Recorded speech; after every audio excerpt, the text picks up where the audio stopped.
My name is Alyssa. I've been married to my husband, Smith, for 3 years. I work as an insurance sales agent. Although I have flexible hours, I work on commission. So sometimes I get home later than Smith during busy periods.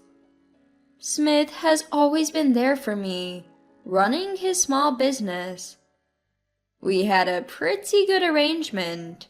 I didn't have much time for housework, and Smith didn't mind doing it. But the issue has always been with my sister-in-law. My in-laws are really great people who have never mistreated me. However, sister-in-law is super attached to Smith.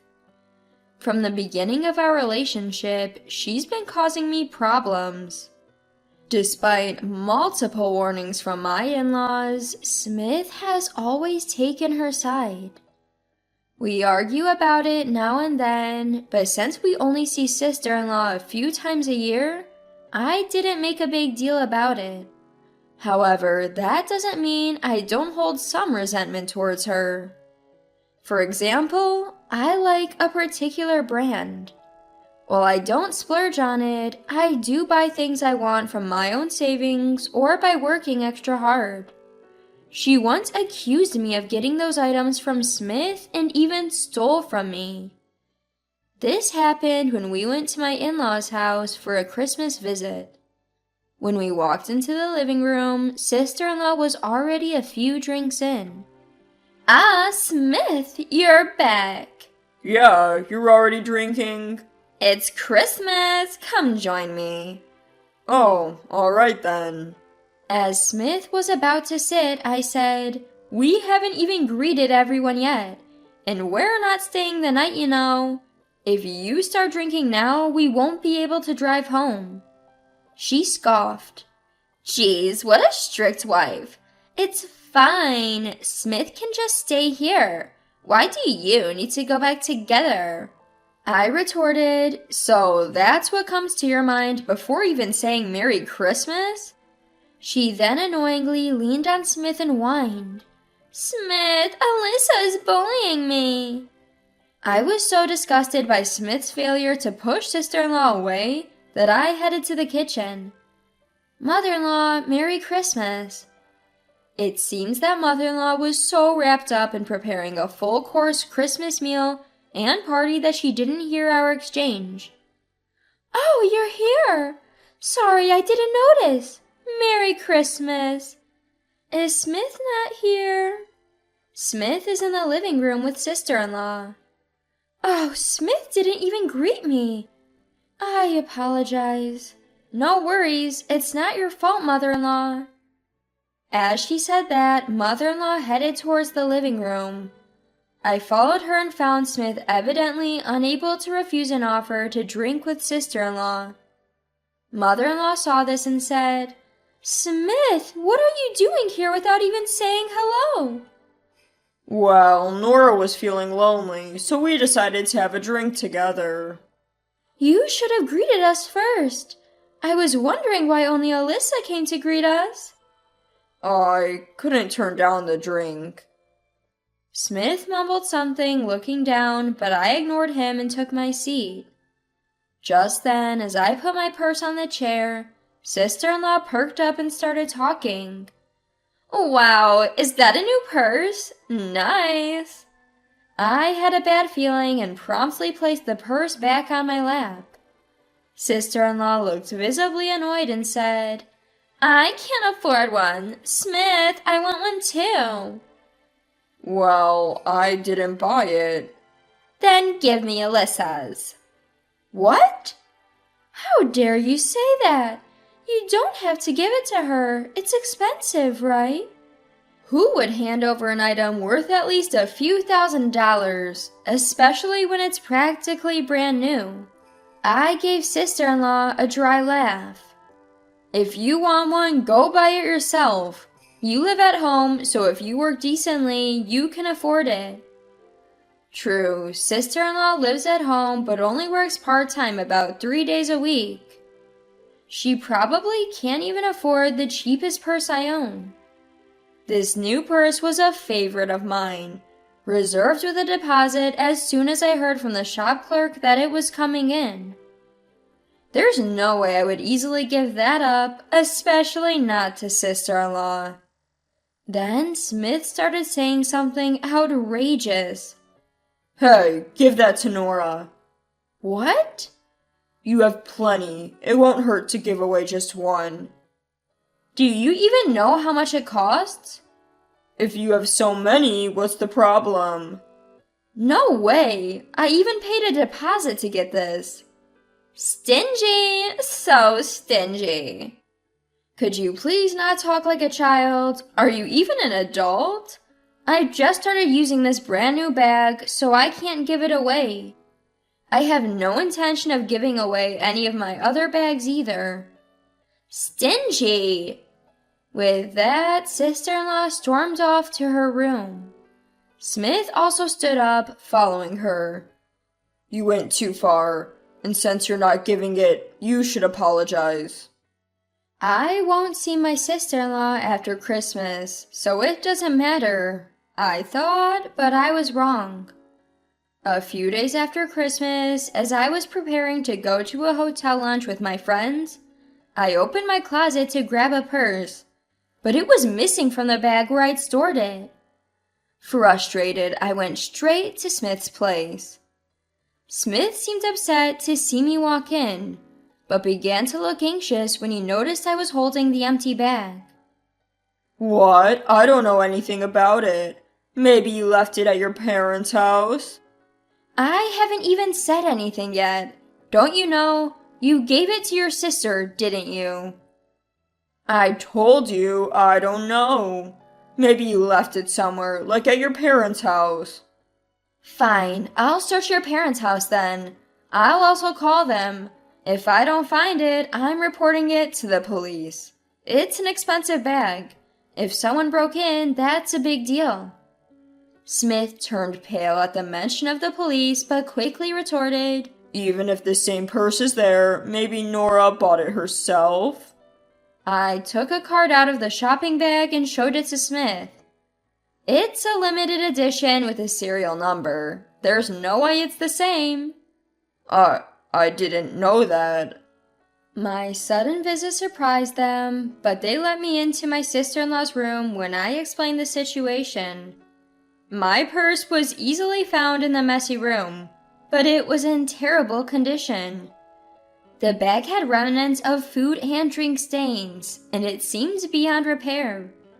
Even my mother-in-law was at a loss for words.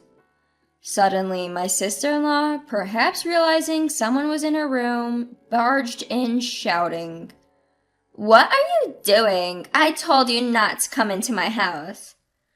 "Just give me back my purse." "Actually, you can keep it. Just give me the money back." "What are you talking about? I bought it." Probably coordinated with Smith. When sister-in-law said that, she had a smug look on her face and seemed quite pleased with herself. So I told her the same thing I had told Smith. "I've already explained this to Smith, so you should pay me back." "But Smith gave it to me. It's mine, and it was a gift, so it doesn't matter." Here was my sister-in-law acting like a child, even in her 30s. It was more pathetic than annoying at this point. My head was starting to hurt, but wasting a few $1,000s was out of the question. "All right, I'll file a police report. It's theft, right?" Mother-in-law was the one who reacted. "Please, no police. She's still my daughter. I'll cover it, and Nora can pay me back from her salary. Please." Mother-in-law looked at me with tearful eyes. It tugged at my heartstrings, but I couldn't let it go. How about sister-in-law pays from her salary instead? If there's even one late payment, I'll file that police report. "What? Why should I pay?" "Be quiet. I won't let her go out, so I'll manage her bank account that her salary goes into until everything is paid back." "This doesn't make sense." I left mother-in-law to handle the situation and went home, still pondering how to deal with Smith. Then a plan came to mind. I'll probably end up divorcing him, but it doesn't matter anymore. The day of reckoning was approaching. Months later, the day had come. We had gone to my in-laws' house for some reason. Today was the day our new home would be finished. We had been invited by my in-laws to celebrate, and my bag was packed with divorce papers. The atmosphere was pleasant at first during the dinner. I might not even have to hand these divorce papers over, I thought. But Smith disappointed me as usual. "Hey, I wanted a house too! Give it to me!" Just as I suspected.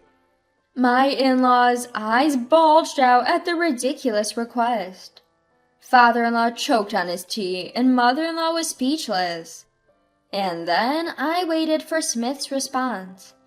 His answer was, "I'll give it to Nora. She won't be able to buy a home anyway. We can just build another one. If you oppose, we're getting a divorce." Too bad. I wish it was just drunk talk, but he looked serious. I hated the face he made, smiling while leaning on sister-in-law. Sighing, I said, "Fine, let's divorce. You can have the house." "What?" "Yes." "Yay, I got my dream home." Sister-in-law was jubilant, but I didn't care. "You get your dream life with sister-in-law in our home, Smith." Yay, Smith! The contrast couldn't have been starker. A jubilant sister-in-law, a frozen Smith, and me. I handed over the pre-filled divorce papers with a smile. "Would have reconsidered if you'd objected. Good luck." Smith seemed to realize what I meant and seemed deeply apologetic, but I had already left the table and didn't look back. In hindsight, maybe I should have watched his reaction. A few days later, we discussed asset division through lawyers. My in-laws must have talked some sense into him, as he agreed rather easily. Months have passed. I was living alone in an apartment I bought before marriage, peacefully taking care of my cat. Then sister-in-law shows up. When I opened the door, there she was, deeply apologetic. "I'm sorry, help me." "Who are you?" "Don't talk like that. We were family once." "I don't recognize people like you as family. You're the one who said that, right? Besides, we're divorced, so we're literally strangers now." "Please, I can't make it on my own." Upon a closer look, my sister-in-law was in rags. No wonder. Smith's earnings were less than the average temp jobs in the area. I said I'd leave the house, but I never said anything about continuing to pay the mortgage. The mortgage built around my income would be too much for Smith to handle. I bet the loan alone would swallow up his paycheck. Originally, the home was built so I could live there with Smith, but now I don't care anymore. "I never thought Smith would earn so little." Neither did I. Smith is what you'd call a freelance writer. If he writes, he makes money. If he doesn't, well, no income. Smith hates working. He gets sick if he has to do regular work outside, so a regular job is out of the question for him. He's tried it before but quit after a few months. So he was content doing housework while I was the main breadwinner. I provided almost all of our living expenses, and even the down payment on the house came from my savings. I found out that Smith boasted how he funded our lifestyle and splurged on luxury items without contributing to living expenses. And when we got divorced, I learned he had even taken on debt. Want to guess what the debt was for? Presents for sister-in-law.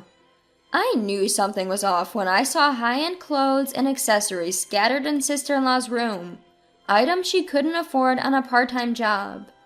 My suspicions led me to discover thousands of dollars in debt on Smith's credit card. Sure, he could pay it off if he worked, but let's be real. Someone accustomed to a laid-back lifestyle isn't going to suddenly work hard. Why not sell the house then? We've been cut off by Mom and Dad. They've sold our house and moved away. If we sell, we have nowhere to go. That caught me off guard. While my in-laws had always been soft on my harassing sister-in-law, I thought they would never actually abandon her. But it seems they'd finally reached their breaking point this time. No surprise there, with Smith falsifying his income and stealing the house from me, and sister-in-law sticking to him like glue. And then there's the home loan in tens of thousands of dollars. Even loving parents have their breaking point. It's what you chose, right? A home with just you and Smith. But Smith told me to sell my gifts, to work because we can't sell the house. That's on you. It's painful to see a 32-year-old crying at the doorstep. Actually, Smith is 10 years older than me. And believe it or not, sister-in-law is 8 years older than me. It's just pathetic that no one had set them straight before. But that's a separate issue. Why should I help people who've mistreated me all this time? I'll be going freelance a month after the divorce. I have my professional connections from my diplomat days, so I'll be just fine. But that's for my future, not for the downtrodden sister-in-law standing in front of me now. Please, can you at least take over half the mortgage? I couldn't help but burst out laughing, which enraged sister-in-law, her face turning beet red. What the heck? I'm begging you. Let me make this clear. No, I won't pay the mortgage. Why should I pay for a house I no longer live in? But you're the sister-in-law. So, I'm no longer your sister-in-law, got it? If you keep this up, I'm calling the cops. Do you want a criminal record too? My sister-in-law was startled by the mention of the police and scampered away. It's likely that Smith and she will have to fend for themselves from here on out. They're both adults. They should get what they want with their own efforts.